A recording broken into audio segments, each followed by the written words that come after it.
Cellar Doors, Maala-ala Mo Kaya. Our publisher has planned a wonderful finale for us, designed to make overseas Filipinos pine for home. But since most of us in the room here are natives, we will just simulate feeling homesick and get nostalgic.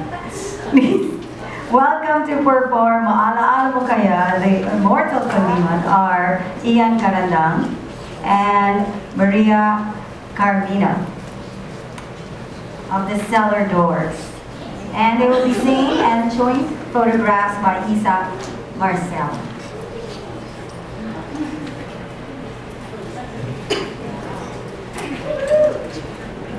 I'd like to thank Rennie and Fran for giving us the opportunity to work with tonight.